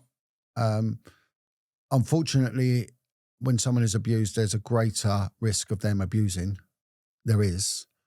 I'm not saying that survivors are child abusers because they're not, but in that demographic, there is a greater risk that you're going to get an abuser than a non-abuse. But also, on the flip side of it, you'll get others that are overprotective that will never, ever, ever even smack their children, you know, because of that reason, that, you know, they go the other way with it. And I think she was one of them. And I think she just had a heart for humanity. And she realised she was in the wrong place, you know, totally in the wrong place and shouldn't be with that guy, you know. And to be honest, he's not my king. He's a weirdo. And he is a weirdo. I mean, look where we are. We're in the Northwest, and not too far away from here. A few months ago, they had one of the most atrocious crimes that this country's ever had. We never had a day of mourning. We never had a monarch visit and speak out for the people and try and relay fears of what happened in Southport. Nothing. He didn't care. He wasn't interested. And then we had our leader, two-tier Keir, you know, old comrade Keir, turn around and attack those that were distressed by it. So it just goes to show by their actions and their inactions what we mean to them. And we mean nothing to these people. I'm not saying that the Queen was perfect, but I would have thought she'd have something to say about the slaughter of them 6 young children. Oh, 100%. You know? Yeah. No choice. I suppose sort of this person I'm going to bring up because he's been not quite as recent as P Diddy, but Hugh Edwards, again, BBC News presenter, you know, when everyone's home, sort of at tea time, and of course night time as well, delivering some of the most famous news within the UK and the wider world. And obviously all that's come to the forefront now with him. I want to get your opinion on Hugh, but then I also want to kind of ask you sort of like the question now. We've touched on all these cases. How do you think the psyche works of someone who's a paedophile, who's interested? So we'll start with Hugh Edwards, kind of like your take on that development. Well, Hugh Edwards, again, you know, he's shown signs of a liking. You know, it really came because it was the parents of this young boy that he was sending pictures to, and he was coercing him and supplying him with money for pictures, and the kid was vulnerable. The kid had a terrible drug addiction, and the parents were frightened he was going to overdose and were pleading with Hugh, stop doing it. You're actually funding, you know, his pain here. You know, what is a man of that age doing with this young boy, you know? They knew what was going on. They knew. And not only that, you know, they paid £40,000 bonus to this fella whilst off sick in these spurious circumstances, you know. Why did that even happen? You know, and when he goes to court, what were the sanctions? He didn't get a community service order. So there was no payback for what he'd done, right? He wasn't even fined. Right? If you're drink driving, you're going to be fined, you're going to be convicted, and you're going to get a community service order. You're going to get all of them. He wasn't fined a penny. He has to go on a pedo course, right? Okay, that's it. But there were no sanctions. And a 6-month suspended for 2 years, 6 months, you know? And he was classed as a medium risk, so there was a risk of reoffending. It wasn't as if there wasn't a risk. It wasn't low risk. It was medium to low. So there was an element of doubt with his offending. You know, there was no real remorse or anything like that. And there were 40 images of 7-year-old children. And let's look at them categories. Now they grade them A to C. In my day, it was 1 to 5, and 5 being the worst. And I think he had grade A image, which would have been the worst, which would have involved penetration of a child and possibly animals involved as well. You know, there'll be no ambiguity. And of a 7-year-old child, and there was comments in there as well. It was too lenient, far too lenient. And I've come across this before. There was a guy I worked with, and he was on a paedophile unit, and his job was to sort of track down the online grooming. You know, these pedo groups, hunter groups are doing it now, but the police have done it for years. They're not doing anything new. It's just the police just don't bother doing anything now, and they've taken up the slack.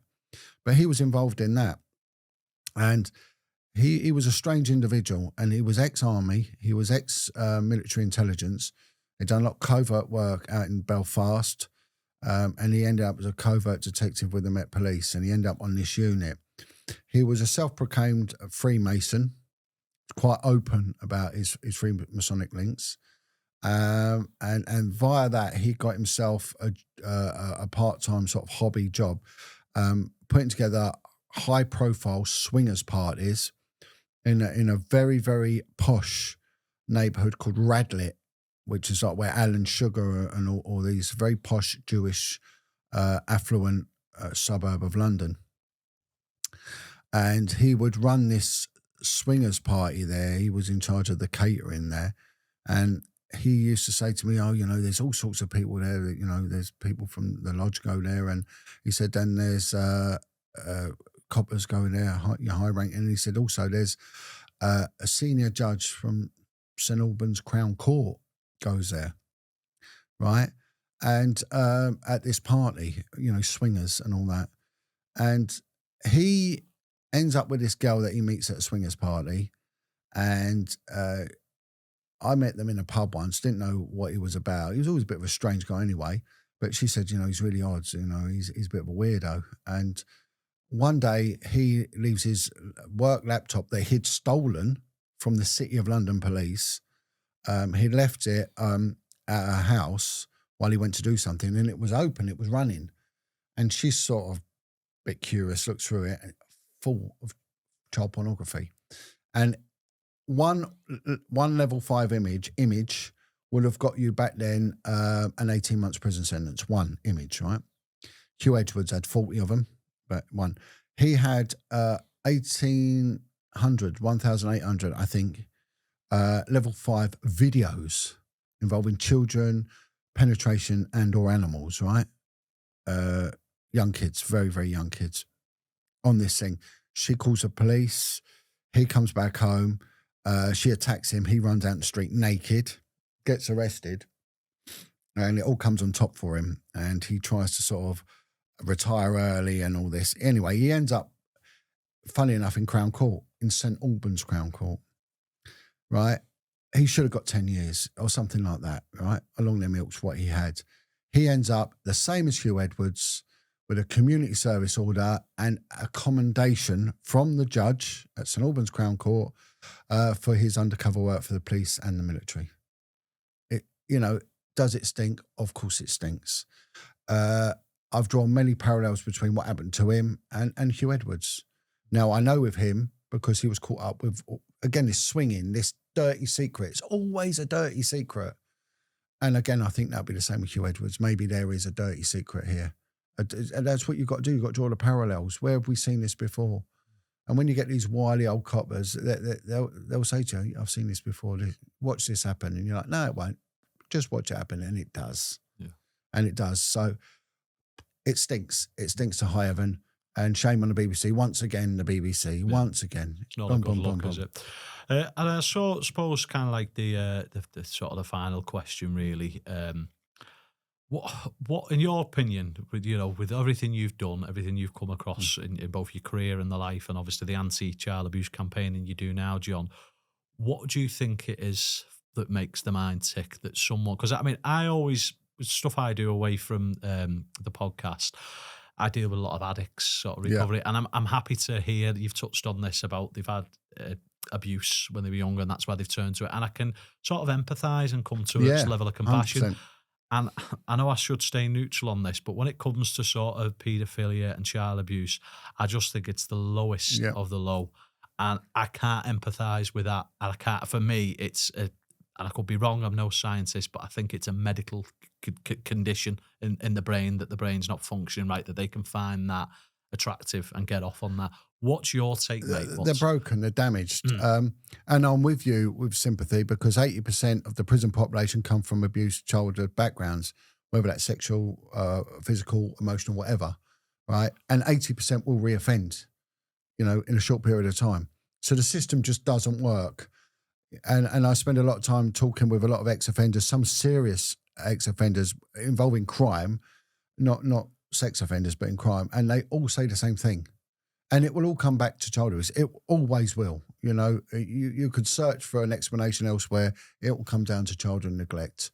And most of it starts in the home. And because of the breakdown, they end up in the care system. And then, of course, it continues. So to say that care homes call all this, no, it starts at home. We got to put the blame where it should be. And really, there's a failing to protect, and usually by the mother on that front. And then the presence of a step-parent causes that. Now, I got a call one day from a guy, and he said, John, I've followed your work for a long time. And I'll go into the real dirty dynamics of stuff as well, that many men that have survived terrible, terrible childhood sexual abuse can't get normal jobs. They can't work in a group environment. They can't sit down too long. And the reason being is that they defecate themselves because their anus is damaged, their bowel's damaged from, prolonged abuse at a very early age. And it's never been checked. It's demasculating. And, and I say these things, and I've had people contact me and say, John, I'm one of them. I have to take my bed sheets out when my missus ain't looking and wash them because I've done that. I've soiled myself. I can't work because of the smell. It's heartbreaking. Girls get problems with the lower back, the misaligned wombs, they can't hold a pregnancy. And all these, but that is the physical, not alone the mental problems, the lack of trust and the anger, the night terrors, things that go along with it, the fear of bathing your own children, the flashbacks, and it's shocking, it's appalling, and it's trauma that they'll take to the grave. And then the alcoholism, and not only the alcoholism, the domestic violence that will go with it, and also the addiction, especially heroin. The analgesic effect, the comforting effect that heroin will give. Near enough all street prostitutes have come from childhood sexual abuse, near enough all of them.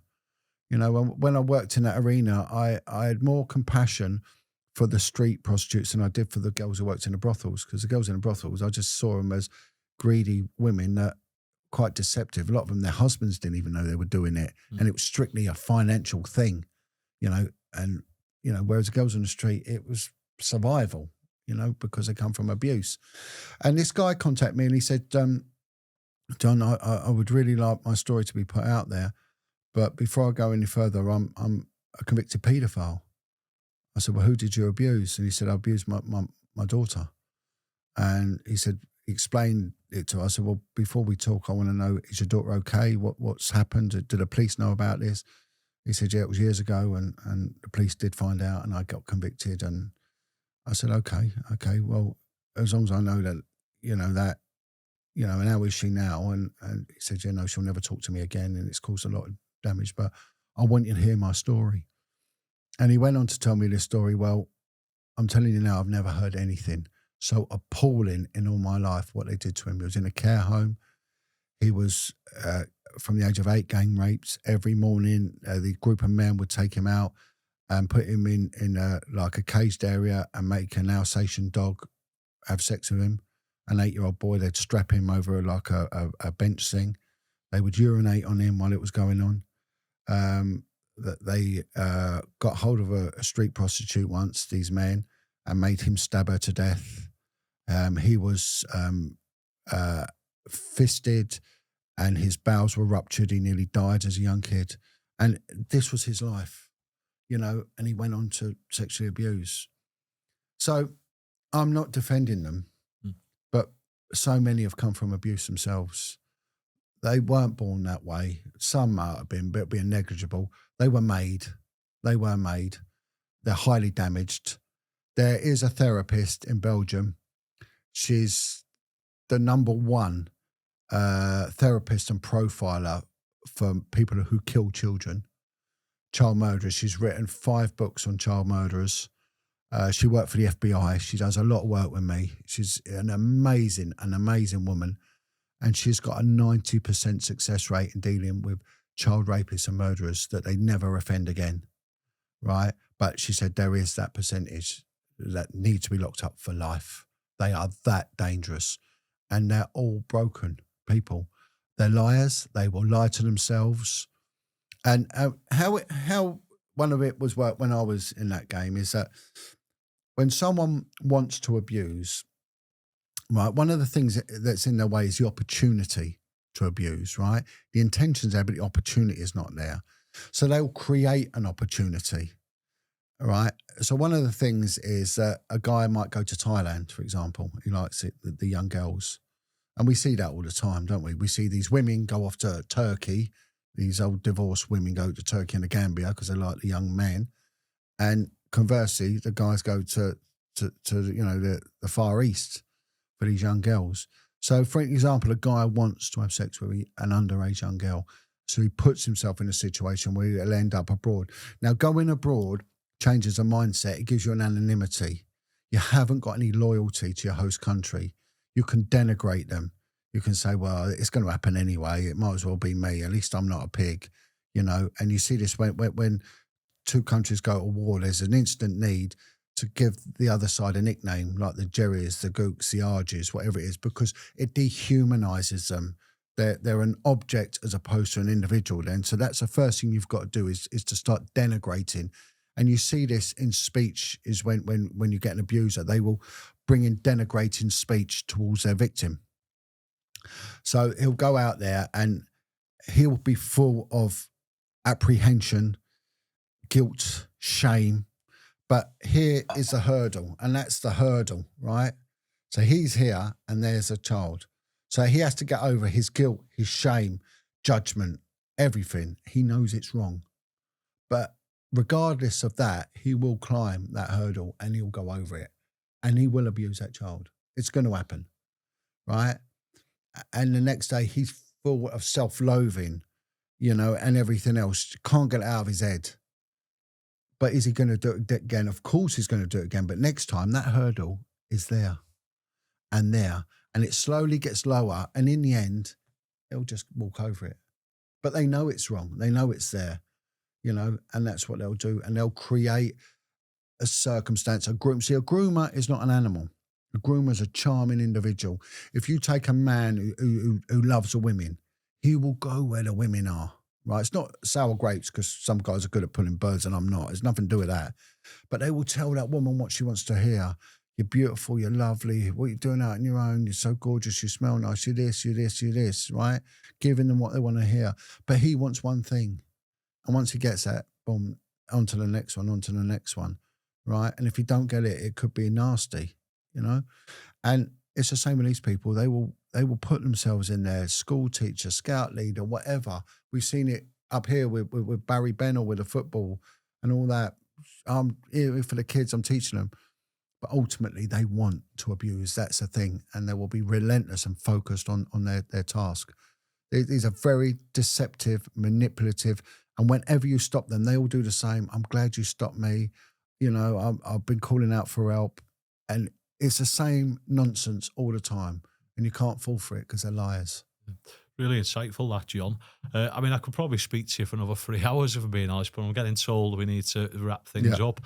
John, it's been an absolute pleasure finally meeting you. I've been a bit of a fan of yours for quite some time. I know that's flattering to hear, I'm sure. And it's been really insightful in something that I think's a despicable thing across the world in child abuse, but particularly sort of here in the UK. So thanks for your time today, mate. I know you travelled up from London, didn't you, at 6 o'clock this morning? Early start. And, if I like to say this, I want to, again, want to call out to anyone who's got any information on these ongoing inquiries. Speak out. Don't be frightened. The fear is for the victim, not for you. I want to call out to the victims and survivors of abuse. It's not your shame. Your life is precious. You are loved. You know, they're the ones who did it. Don't carry that shame. Do not feel any guilt. And I want to call out to the abusers. And not many people do this, but I want to call out to them and I tell them, stop it. You know it's wrong. It was done to you. You know the pain. You're destroying souls. Don't do it. Stop it. Go to the police. Give yourselves up. Admit to what you've done and put it right. Quite aptly put there, Jon. Yeah. Again, thanks for coming on. It's a pleasure. I'll put your contacts in the caption of the video on the podcast if anyone wants to get in touch with you. Yeah, no worries. Do some work. I've been Daniel Hodges. This has been the incredible Jon Wedger, and you've been listening to the Hodge-Cast podcast.